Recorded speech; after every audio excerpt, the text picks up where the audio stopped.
us all together. Lord, we gather in your name as children of a sovereign God. Forever we proclaim, to God be all glory. Well, good morning. How you doing? It is Sunday, October the 12th, 2025. Welcome to episode 470 of The Thinking Theologian as we continue our journey through the scriptures. So today we read Matthew chapter 26. The title of today is We Are All a Moment Away from Failure. The biblical scriptures in Matthew 26:34. And this is what it says, is truly I tell you, Jesus said to him, tonight before the rooster crows, you will deny me 3 times.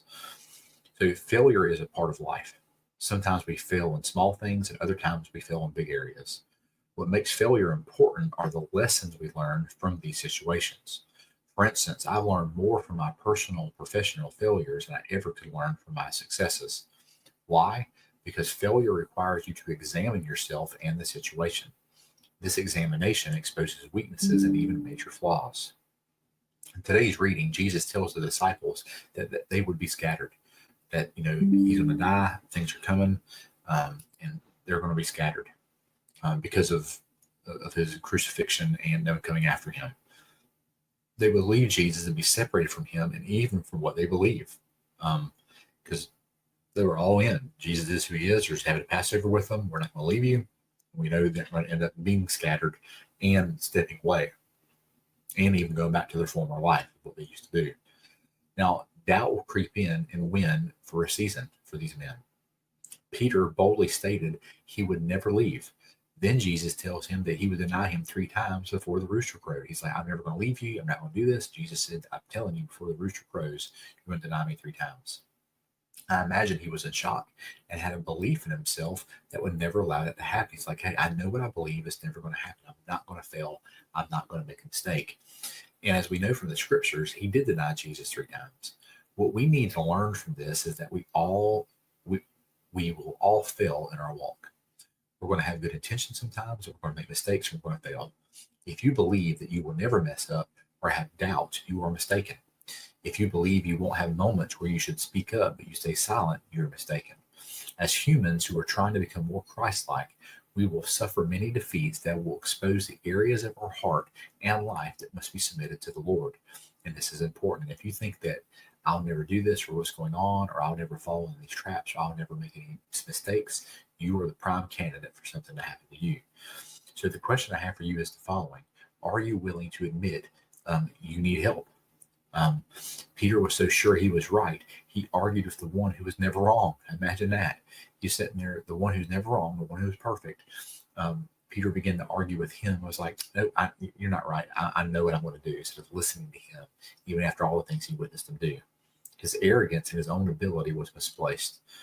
This is what was exposed in his life.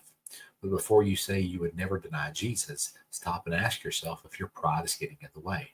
Because I think for most of us, I would say almost all of us, that there are moments in our lives where our pride or certain situations could help us, could keep us from, would allow us to deny Jesus given the right circumstances. I think we all fall into that.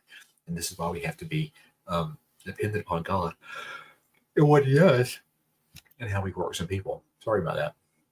So we are all one decision away from a major catastrophic failure. It can be financial, spiritual, or even moral. But here we're talking about falling and denying who Christ is.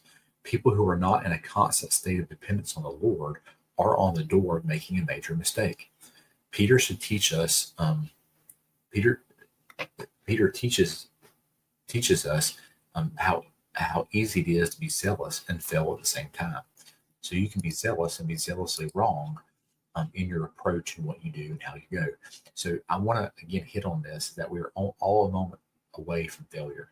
And if you believe that you cannot make a mistake or your walk is too close with God or whatever it is, that is pride, and pride is a major problem. And so I'm encouraging you to not be so prideful and think you can't.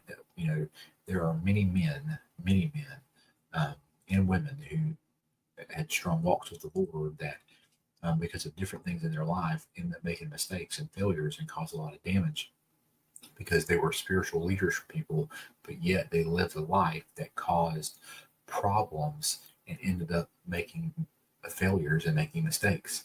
And so we all know we're going to make mistakes. We're not perfect and we must be dependent upon the Lord. And that is my challenge for you and for me, is to make sure we have people in our life who hold us accountable and understand that we're just one decision away. Sorry again. We were one decision away from making a big mistake that could cost us our ministries, our families, in every way imaginable and what's happening, what's going on. So tomorrow we'll be in Matthew 27:28. We'll finish the book of Matthew.